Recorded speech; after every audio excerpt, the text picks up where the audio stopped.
El sembrador salió a sembrar, dice. Entonces, en algún momento tú y yo somos fruto, pero en otro momento también somos sembradores. Amén.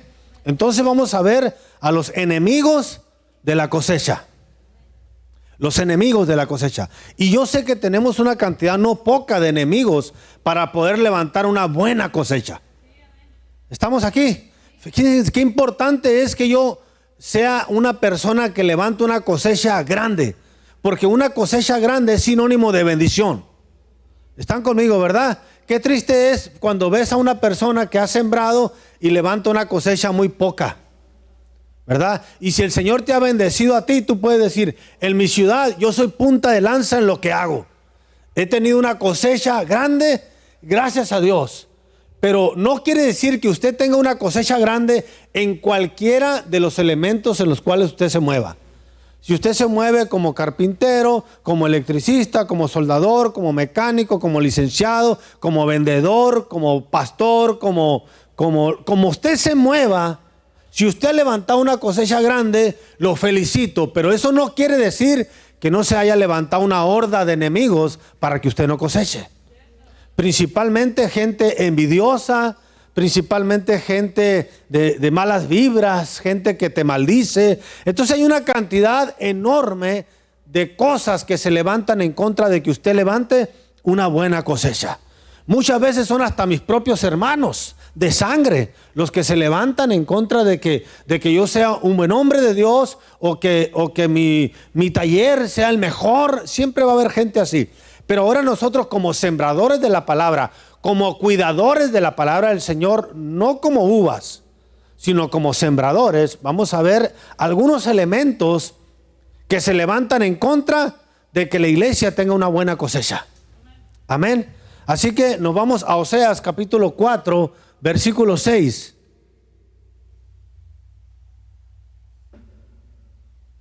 Y yo quiero que usted vea que es muy, muy importante para estos últimos tiempos, mis amados, tener altísimos niveles de conocimiento. No podemos tener un conocimiento muy básico, porque no nos va a alcanzar eso para hacer una guerra. Se necesita tener conocimientos, altísimos niveles de conocimiento de las Sagradas Escrituras, para que de esta manera nosotros podamos hacerle frente a la perversidad que se asoma en estos últimos tiempos. A la iglesia, amados, a veces hay que forzarla a conocer para que no sea una iglesia ignorante de la palabra. Es importante que manejemos la espada con esa habilidad que se requiere, porque uno no puede ir a la guerra siendo un malo para usar la espada. Es importante que seamos ambidiestros para usar la espada. Entonces hay un pueblo con mucha ignorancia, hay mucha gente sumergida dentro del pueblo de Dios, hay mucha gente sumergida en la ignorancia. Y yo le digo esto porque hablo a veces la palabra y la gente dice: es que yo no lo había visto de esa manera. ¿Y saben por qué no lo hemos visto a veces de esta manera? Porque a veces nosotros, los predicadores de antaño, nos dedicamos a mutilar la palabra y solamente presentar la palabra que trae bendición, sin antes darnos cuenta que antes de la bendición viene una advertencia. Si te arrepientes, si te convirtieres de tus malos caminos, si dejares de hacer esto malo, entonces yo me voy a arrepentir de lo que te dije que te iba a hacer y ahora haré lo bueno. Entonces siempre nos mutilaron la palabra y nos dijeron la parte buena y nunca nos dijeron que había una advertencia si no hacíamos lo bueno. Entonces el pueblo entró en un tema de ignorancia y se sumergió, se echó un clavado en la ignorancia, y la gente ahora se sabe solamente los versículos que bendicen y no saben que la bendición no viene solamente en el versículo, sino viene en el contexto. ¿Cuántos están aquí? Así que cuando nosotros tenemos una iglesia ignorante, sin claridad de la palabra, se van a cometer errores y la gente seguirá en la ignorancia y en la oscuridad. Conoceréis la verdad y la verdad te hará libre. Cuando nosotros vivimos en la verdad, entonces no tropezamos, porque la luz de la palabra está en nosotros. Así que necesitamos levantar una cosecha de hombres y mujeres maduros para los tiempos que se asoman hoy en día. Amén.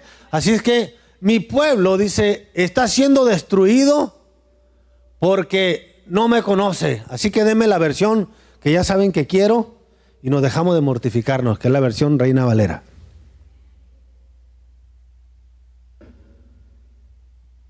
¿La tenemos? No la tenemos. Mi pueblo perece, dice, por falta de conocimiento. Mi pueblo perece por falta de conocimiento. Y como tú me rechazaste el conocimiento, yo te rechazaré a ti de mi sacerdocio. Por haber olvidado la ley de tu Dios, también yo me olvidaré de tus hijos. Santo Dios. Entonces a nosotros nomás nos dijeron, es que el pueblo perece por falta de conocimiento, y nos lanzaron hasta ahí. Hasta ahí. Eso fue lo que nos virtieron. Entonces la palabra mutilada, la palabra que no está entera, no trae una luz completa de lo que Dios quiere que nosotros veamos. Entonces Dios dice, el primer enemigo de la cosecha es la falta de conocimiento. O el primer enemigo de la cosecha es la ignorancia. Entonces Dios dice, mi pueblo perece por la falta del conocimiento. Y cuando un pastor quiere traer conocimiento, a veces la gente se aburre. Cuando un pastor quiere traer conocimiento, a veces le dicen, es que la predicación es muy larga, eso me enfada. Y es que cuando uno quiere traer conocimiento, a veces la gente no lo quiere, y porque la gente está impuesta a lo express. Entonces la gente ahorita quiere pasar y llegar, y si quiere una hamburguesa, pues ni se baja del carro, ¿no? Para empezar vamos a engordar, y usted nomás agarra una ventanilla y le pica un botoncito y la atiende por una autoparlante, una bocina, y usted le dice, deme una hamburguesa doble con papas fritas, ¿verdad? Una soda de coca, y usted ni se baja. Ni se baja, ¿verdad? Una coca light, dice, ¿verdad? Y usted se va por la misma ventanilla, le da más para adelantito, y usted nomás estira la mano y ya tiene la hamburguesita con papas. Y la gente cree que la palabra de Dios tiene que ser como una hamburguesa con papas, que lo van a atender a uno por una ventanilla. Nada de lo que vale la pena se va a hacer sin esfuerzo. Todo lo que vale la pena requiere de un gran esfuerzo. Y la Biblia dice, mi pueblo perece por la falta del conocimiento. Así que uno de los enemigos de la cosecha, de unas grandes cosechas, es la ignorancia. Y como tú rechazaste, ¿qué rechazaste? Dice ahí, como rechazaste el conocimiento, yo te rechazaré a ti de mi sacerdocio. Ya no será mi sacerdote, ya no será mi pueblo escogido, ya no será mi nación santa, ya no será mi heredero. Por haber olvidado la ley de tu Dios, también yo me olvidaré no solamente de ti, sino que también de tus hijos. Santo, se acabaron los amenes. Es el primer pasaje, hermanos. Comenzamos light. Pero yo no puedo evitar a mis hijos educarlos como se debe, con la palabra completa. La palabra del Señor nos enseña en el Salmo 119, si no me equivoco, que la suma de su palabra es la verdad. La suma de su palabra es la verdad. Y como se avecinan tiempos difíciles, la iglesia será doblemente atacada. Necesitamos urgentemente levantar cosechadores, pero también necesitamos levantar gente que pueda sembrar.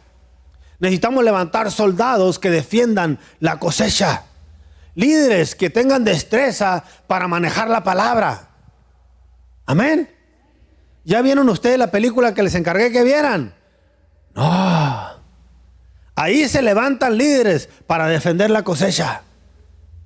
Cuando la cosecha se está quemando, se levantan líderes en la madrugada a defender la cosecha de los enemigos de la cosecha.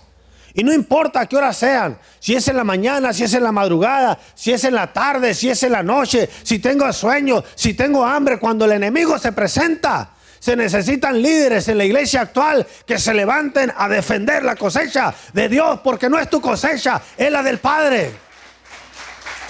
No son tus frutos, son los de Dios. Es la novia del Señor la que usted y yo tenemos que levantarnos a defender y hacer a un lado la pereza, que ese es otro también de los enemigos de la cosecha, la pereza. Pero hoy no vamos a ver la pereza, así que los perezosos se pueden quedar a gusto. Para tener la victoria, mis hermanos, necesitamos tener victoria sobre ¿qué? Victoria sobre lo que Dios nos ha dado. Necesito tener una victoria sobre lo que Dios me ha dado. Y es lo que Dios me ha dado, es lo que tengo ahorita aquí en mi mano. Mi marido, mi mujer, mis hijos, mi familia, tu casa. Entonces hay gente que se tiene que levantar, porque eso es lo mejor que el Padre ha depositado en tu poder y en tus manos. Porque aquel que necesite tener un buen sacerdocio o que sea obstinado, desee en su corazón el sacerdocio o el obispado, necesita ser buen juez de su casa primero. Comience por su casa. Así que para levantar una cosecha, necesito yo defender lo que Dios ha entregado ahorita en mi mano. No puedo yo ir a defender a ovejas extrañas si no tengo seguras, por lo menos ahorita, las mías. Tengo que comenzar con lo que es mío. Comencemos por la casa. Amén. Así que, de modo que el entrenamiento en la palabra, mis amados, quiero que usted lo vea así, porque dice, mi pueblo perece por falta del conocimiento. De modo que si el pueblo perece por la falta del conocimiento, el entrenamiento de la palabra no será opcional. Tiene que ser indispensable debido a los niveles de maldad que el mundo está enseñando y está desarrollando en contra de la propia iglesia. De modo que no es opcional la palabra. La palabra es una obligación para todo hombre de Dios, que tenemos que meterla a fuerzas. Segunda de Corintios, por favor vaya conmigo, 2:10, dice, porque aunque andamos en la carne, segunda de Corintios 2:10-3, pues aunque andamos en la carne, no militamos según la carne, porque las armas de nuestra milicia no tienen que ver con la carne, sino que las armas de nuestra milicia son poderosas en Dios para la destrucción ¿de qué? De fortalezas, derribando argumentos y toda altivez que se levanta contra el conocimiento de Dios y llevando cautivo todo pensamiento a la obediencia de Cristo. Repito una vez más, ¿lo tenemos ahí? Segunda de Corintios 2:10-3.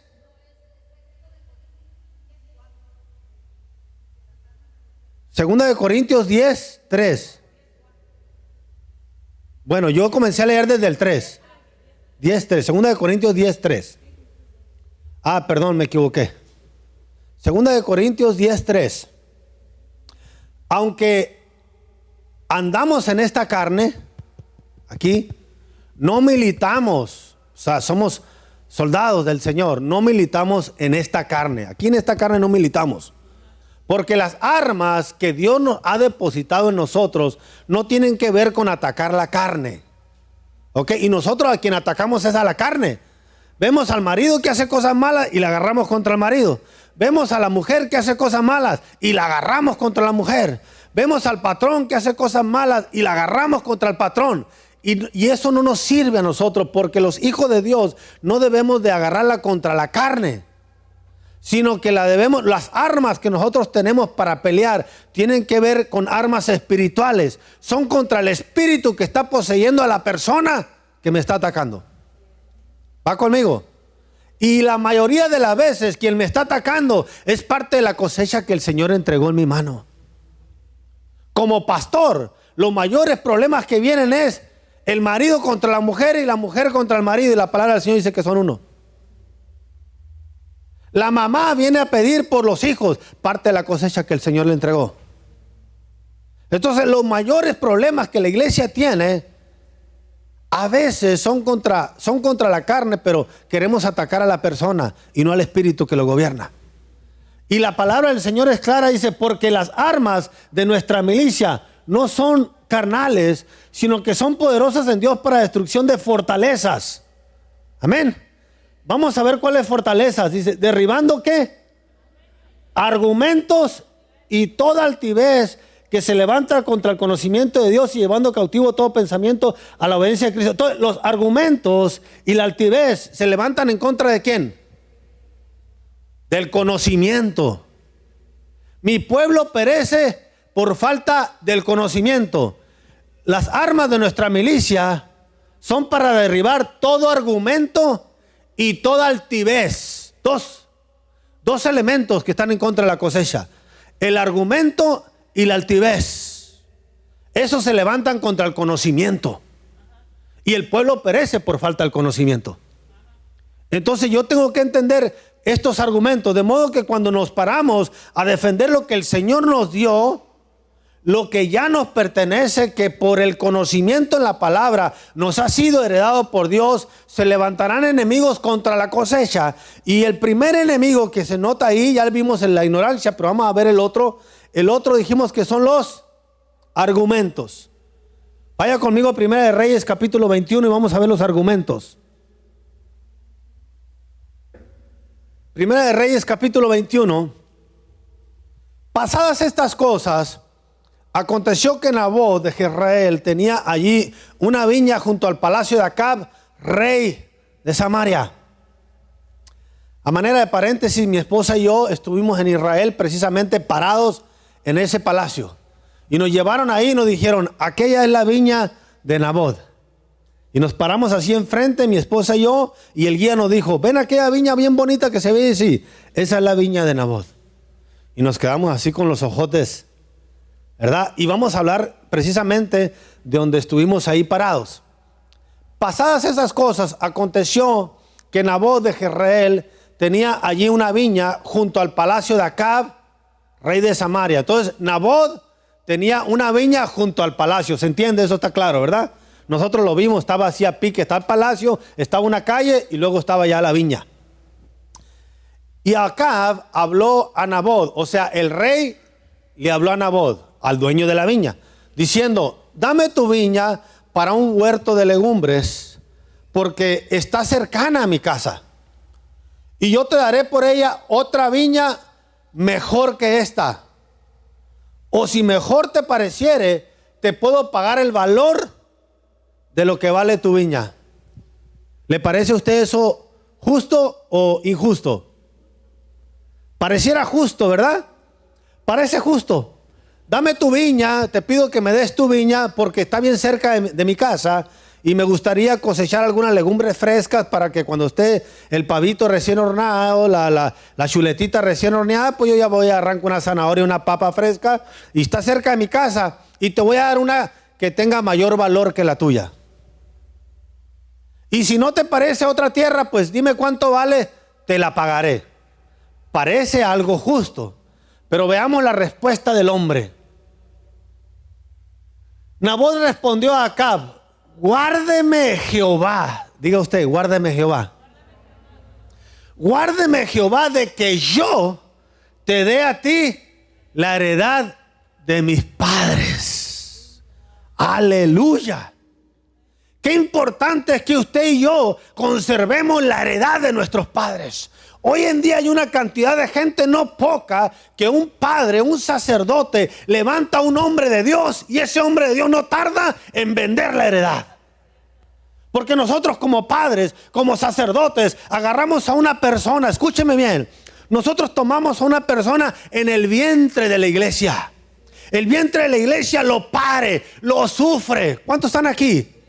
¿Por qué lo sufre? Porque el fulano y desgraciado es un borrachales, un grosero, un adúltero, un fornicario, un drogadicto. Salió hasta de no sé de dónde y la iglesia lo adopta y lo vuelve a parir y lo vuelve a hacer nacer de nuevo y lo aguanta con todas sus debilidades. El hombre va a las aguas del bautismo, con la palabra lo empiezas a lavar. Y le empiezas a dar forma con la palabra y empiezas tú a ser una persona, la iglesia empieza a ser una persona que con amor lo protege y le empieza a dar el alimento, le empieza a dar la palabra, le empieza a dar la nutrición. La persona empieza a crecer y a crecer y a crecer y empieza a agarrar una estatura. Y cuando agarra una estatura comienza a agarrar responsabilidades. Y ahora eres ministro de alabanza. Y ahora te voy a ser ministro de la palabra. Y ahora te voy a ser una persona que me ayude a la puerta. Te voy a encargar los matrimonios. La persona empieza, el pastor empieza a darle forma al recién nacido. ¿Están conmigo? La iglesia empieza a formar al hombre. El padre de la casa empieza a darle forma y le quiere dar una herencia. Entonces lo aguanta cuando no sabe tocar el piano, lo aguanta cuando no sabe tocar la guitarra, lo aguanta cuando no sabe dar bien una escuela dominical, y el padre lo va forjando y le empieza a dar herencia y le empieza a dar herencia. Pero cuando el hombre crece, Luego llega una iglesia con mayor dinero y le ofrece una feria. ¿Sabes qué? Le dice: me gusta tu heredad, me gusta lo que tienes. ¿Cuántos están aquí? Si es, no, a lo mejor es coincidencia, a lo mejor pasa nomás en Peñasco, pero me parece que puede pasar en todo el mundo. Cuando crece, llega una persona y le dice: me gusta tu heredad, ¿cuánto vale? Pocos son aquellos que pueden decir: líbreme Jehová de vender la heredad de mi padre. Estos son hombres que se tienen que levantar hoy en día. Estas son mujeres que hoy en día se tienen que levantar. Gente que defienda a capa y espada lo que el padre le ha heredado, la formación que el padre le ha dado, la forja que el padre le ha dado, el que lo aguantó cuando no era nadie. No puede usted estar vendiendo la heredad que se le dio, porque qué mal es esa cosa que sucede hoy en día, que alguien lo aguanta y el otro lo aprovecha. Uno lo forja y lo aguanta cuando era una lacra de la sociedad, y cuando lo hace un hombre de Dios, una gran mujer de Dios, llega alguien y se vende la heredad. Santo, se acabaron los amenes, un silencio terrible, ¿no? Pero esa es una verdad que hoy la iglesia está viviendo. Enemigos de la cosecha, enemigos de la cosecha. Y vino Acab, dice la palabra del Señor, triste. Van conmigo hasta aquí, ¿verdad? Y Nabot respondió a Acab: guárdeme Jehová de que yo te dé a ti la heredad de mis padres. ¿Qué nivel de responsabilidad de este hombre? Porque el rey no estaba siendo injusto. El rey estaba diciendo: te doy algo mejor que lo que tienes. Pero el hombre dijo: nada se compara con lo que mi padre me ha dado. ¡Wow!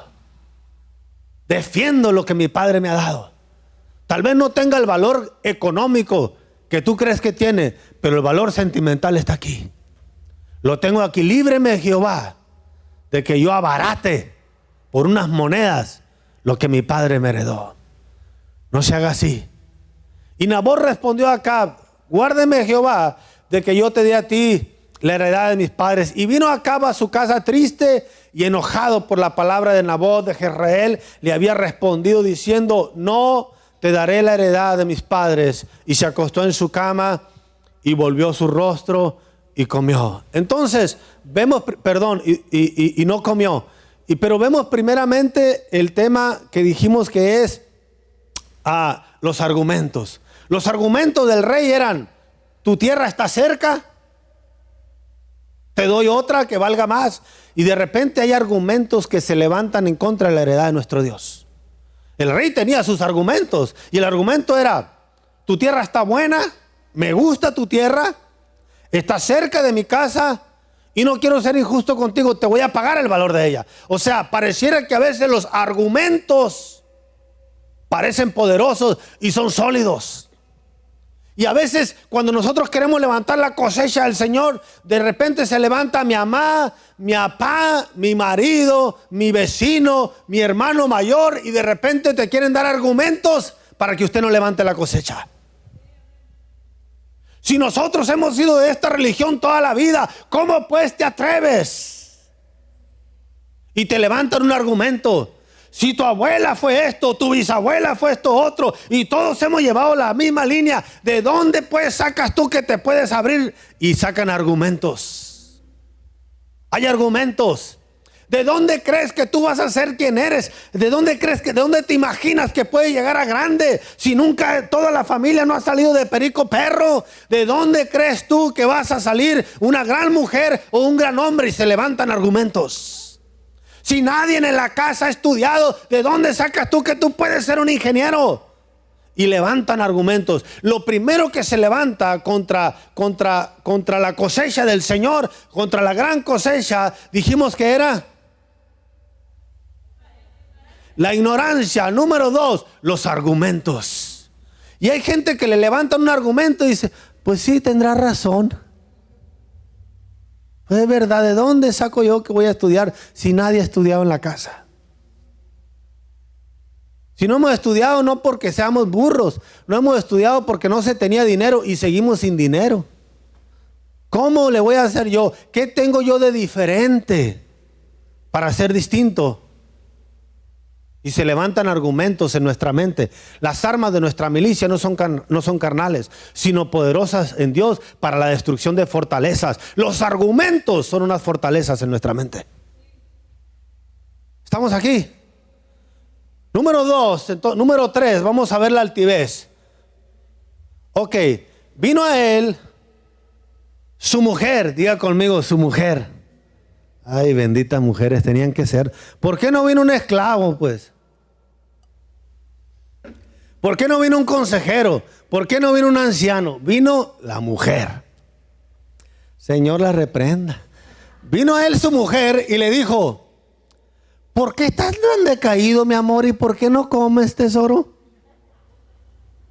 Y él le respondió, con voz fuerte y varonil le respondió: pues es que hablé con Nabot y le dije que me diera su viña, pero no lo quiso ni por dinero. Y si quería algo más, yo le daría otra viña a ella. Y él respondió que no, y que no, y que no. Y su mujer Jezabel le dijo: ¿qué no eres tú el rey de esta nación? Levántate, come y alégrate, que yo te daré la viña. Dice, ándese paseando.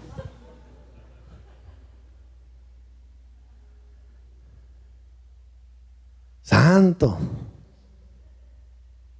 Porque resulta que a esta mujer le importaba un soberano comino los principios del hombre. Sin embargo, su hombre tenía principios. Se agüitó porque dijo: contra ese recurso no puedo hacer nada.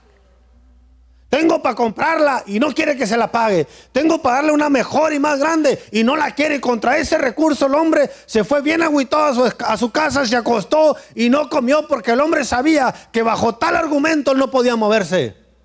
Pero benditas mujeres mexicanas, ha de haber tenido sangre mexicana la Jezabel. ¿Por qué estás agüitado, mi amor?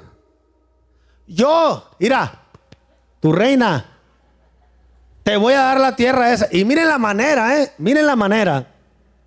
Entonces ella escribió cartas el nombre del dueño de la tierra, Acab, y lo selló con su anillo, y los envió a los ancianos y a los principales que moraban en la ciudad con Nabot. Y las cartas que escribió decían 2 puntos. Ya ven que era muy amable la Jezabel. Proclamad ayuno, porque hasta parecía muy espiritual la cosa. Y poned a Nabot delante del pueblo, y poned a 2 hombres perversos delante de él, que atestiguen contra él y digan: tú has blasfemado a Dios y al rey. Porque hay mujeres, las mujeres jezabélicas van a conseguir lo que quieran a base de mentiras. Una mujer con ese espíritu va a conseguir lo que quiera conseguir, y si hay que levantar mentiras, las va a levantar. Él dijo, levantó una carta, le puso su sello, el anillo del sello del rey, que no era su anillo, pero se lo quitó y lo selló.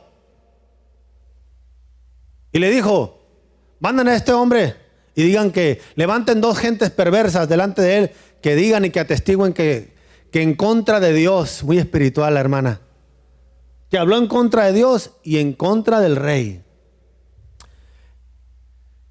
Y de lo de la sociedad de sus ancianos y los principales que moraban en su ciudad hicieron como Jezabel les mandó, conforme a lo escrito en las cartas que ella le había enviado, y promulgaron ayuno y pusieron a Nabot delante del pueblo. Vinieron entonces 2 hombres perversos y se levantaron delante de él, y aquellos hombres perversos atestiguaron contra Nabot delante del pueblo, diciendo: Nabot ha blasfemado a Dios y al rey. Y lo llevaron fuera de la ciudad y lo apedrearon y murió.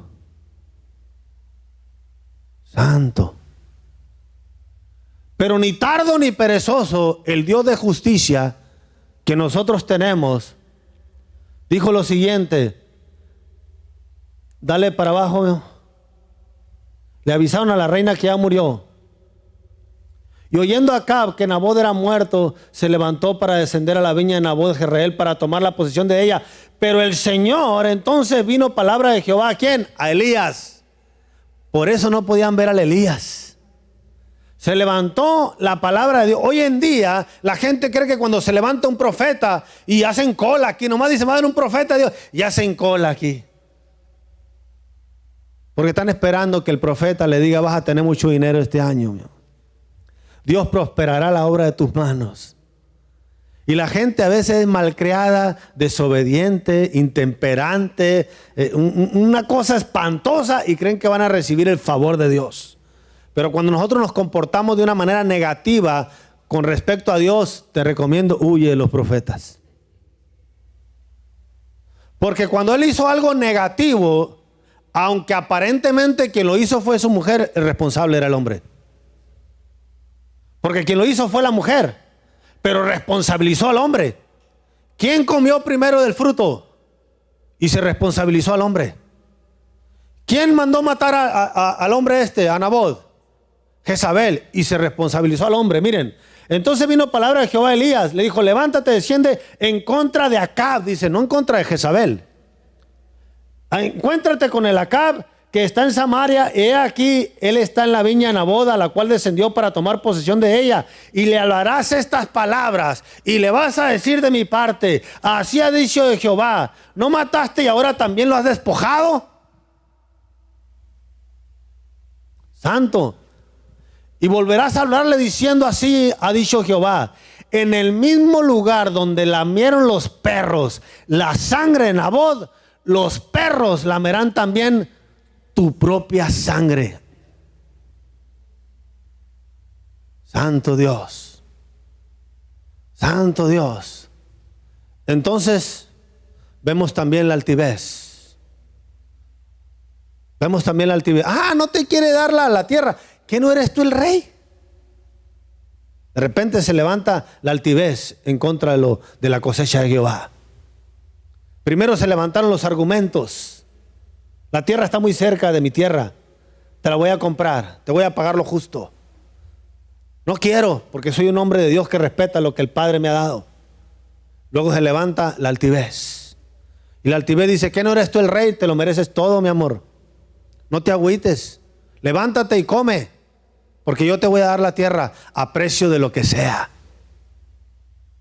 Santo Dios.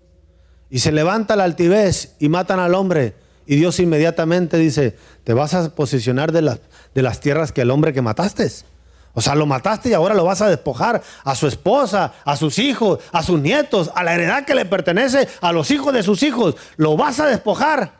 Te voy a matar, dice el Señor. Y en el mismo lugar donde mandaste matar a Acab, ahí vas a morir tú. A Nabot, perdón. Ahí mismo vas a morir tú. Y los perros que lamieron su sangre lamerán también la tuya. Santo Dios. Santo Dios. Amados, cuidado con la altivez. Cuidado con la altivez de espíritu. Es muy importante que nosotros tengamos bien claro quién es Dios para con nosotros. Amén. Y voy a hablar rápido. Tenía más cosas que hablar, pero luego me regañan porque duro mucho. Así es que vamos a hablar del temor. Otro espíritu que se levanta en contra de la cosecha es el temor. Segunda de Samuel, capítulo 23, versículo 11.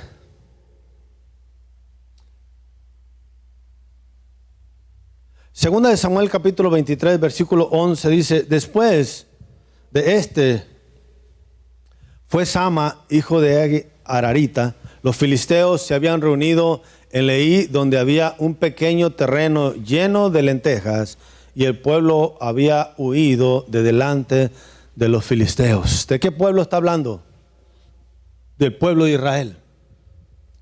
El pueblo de Israel, había allí un campo lleno de lentejas, y el pueblo huyó de delante de los filisteos. El temor, mis amados, es uno de los principales elementos para no levantar una cosecha eficaz. El temor.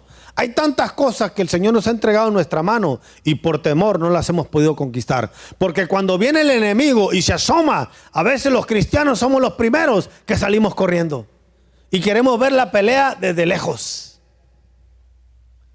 Entonces, versículo 11: después de fue Sama, hijo de Age, Arerita, los filisteos se habían reunido en Leí, donde había un pequeño terreno lleno de lentejas y el pueblo había huido de delante de ellos. Él entonces se paró en medio de aquel terreno y lo defendió y mató a los filisteos, y Jehová le dio una gran victoria. ¿Cuándo le dio Jehová una gran victoria? Cuando se paró en el campo de lentejas a defender lo que era suyo. Porque los demás huyeron. Pero un hombre llamado Sama se quedó a defender el campo. Wow, esto es impresionante. Sama se plantó en medio del campo y lo defendió. Él derrotó a los filisteos. El Señor le dio una gran victoria, y Sama refleja hoy en día la vida de muchos de los escogidos de Jehová. Así que Sama tenía esa pequeña heredad, una heredad de campo de lentejas. No dice la palabra del Señor que era un campo que estaba sembrado con lentejas. Dice la palabra del Señor que era un campo donde ya estaba lleno de lentejas. Qué curioso. Pero Satanás siempre viene cuando usted está a punto de levantar la cosecha. Los filisteos, que representan al enemigo, siempre venían a amedrentar al pueblo de Dios en tiempo de la cosecha. Cuando Gedeón estaba escondido, dice: estoy escondido de los filisteos. Y estoy escondiendo grano y estoy escondiendo semilla para poder comer algo, porque en el tiempo de la cosecha llegan los filisteos y se comen todo y se llevan todo. Satanás, cuando usted está a punto de cosechar, cuando usted está a punto de que su hijo se consagre a las cosas de Dios, cuando usted está a punto, por ejemplo, de que su hija termine la universidad, sale embarazada. Cuando su hijo está a punto de terminar la universidad, se mete en las drogas. Cuando su esposo, su cónyuge, está a punto de ser consagrado a la iglesia, después de tanto tiempo de oración, viene un problema grave. Cuando usted está a punto de cosechar, se levanta el enemigo. Y hay unos que corren, y pocos son los que se paran firmes a defender su campo de lentejas. ¿Qué es lo que tengo que hacer? Lo que tengo que hacer es defender el campo de lentejas que el Señor me dio. Porque eso es lo que Dios me dio. Sama era un hombre valiente y preocupado por su familia. Así que él sabía que ese campo de lentejas era el sustento de su familia. Era importante para él que alguien se levantara, porque todo el pueblo había huido. Mas sin embargo él se quedó. La orden de Jehová es: defiende, mujer y hombre de Dios que estás aquí. Defiende tu campo de lentejas. Hay gente que puede menospreciar tu campo de lentejas, porque hay unos que creen que tienen un campo mayúsculo, pero cualquiera que sea tu campo, sea de lenteja o sea de mangos, usted defiéndalo. De lo que sea el campo que el Señor le entregó, defienda su campo de lentejas, porque el adversario no se tienta al corazón para venir a destruir una casa, para venir a levantar una señorita y que ya no la vuelva a saber. Así esos niveles de maldad hay hoy en la sociedad. De repente hay padres llorando, buscando a sus hijas de 13, de 14, niños o niñas, 3, 4, 5, 10 años buscándolas, porque se perdieron, porque el enemigo estuvo ahí, hizo acto de presencia.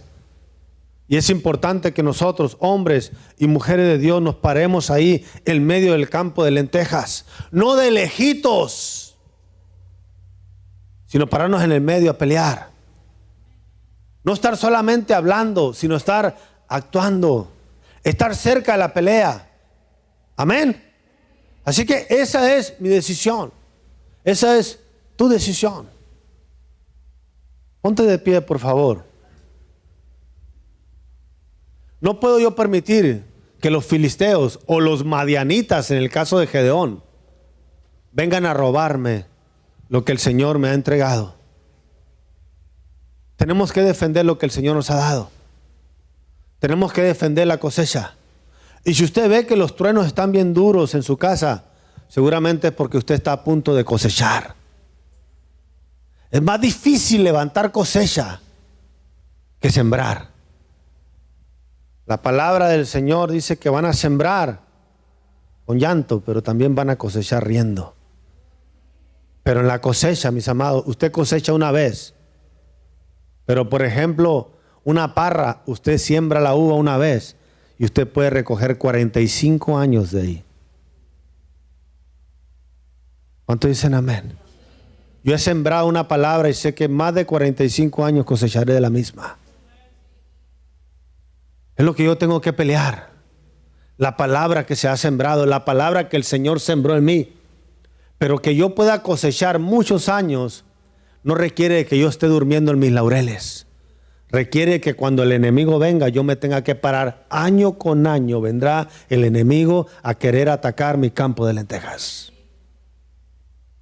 Año con año el enemigo se va a parar frente a mi casa y va a volver a blasfemar y va a volver a hablar en contra de mi Dios y en contra de mi casa y en contra de mi esposo y en contra de mis hijos. Año con año va a venir a pavonearse.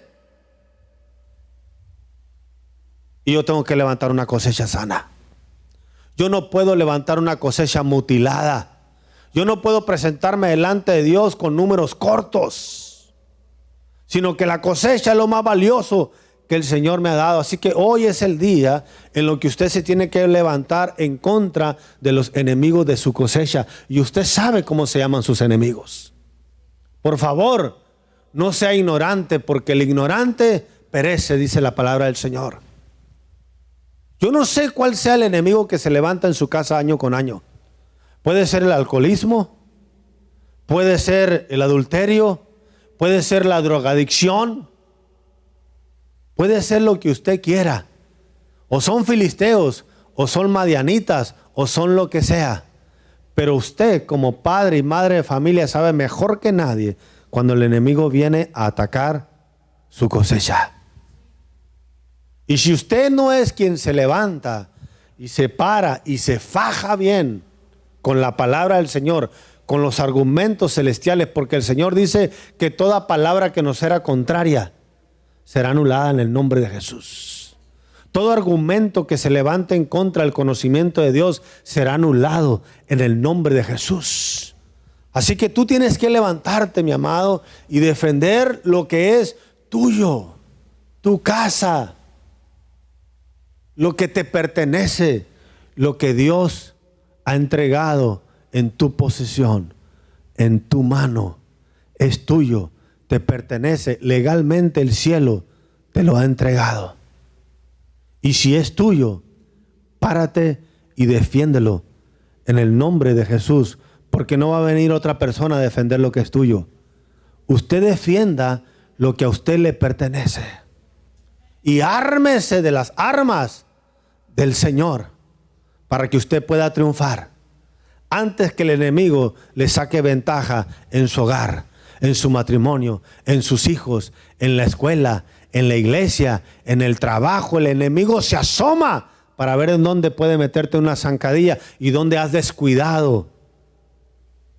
No sea usted de los que corren, sea usted de los que se paran a defender lo que Dios le ha entregado. Párese como valiente, con esa valentía y esa gallardía que el Señor le ha demandado contra los enemigos de su cosecha. Ya no le pido que se levante a ayudar a los de la cosecha del vecino. Levántese al menos por la suya y pelee, porque Jehová está delante de usted como poderoso gigante para defenderlo en contra de sus enemigos. A Él sea la gloria, a Él sea la honra y a Él el reconocimiento en el nombre de Jesús. Señor, te damos gracias por esta palabra que tú nos has dado, Señor.